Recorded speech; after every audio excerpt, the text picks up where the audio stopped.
अशी चिक मोत्याची माळ होती ग 30 तोळ्याची ग, चिक मोत्याची माळ होती ग 30 तोळ्याची ग. जसा गणपतीचा गोंडा चौरंगी लाल बावटा ग, गणपतीचा गोंडा चौरंगी लाल बावटा ग.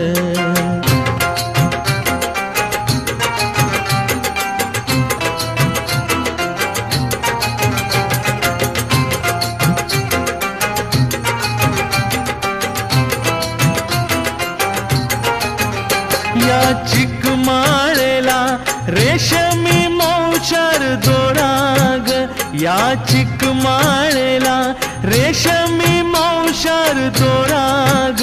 मऊ रेशमाच्या दोऱ्यात नवरंगी माळ ओ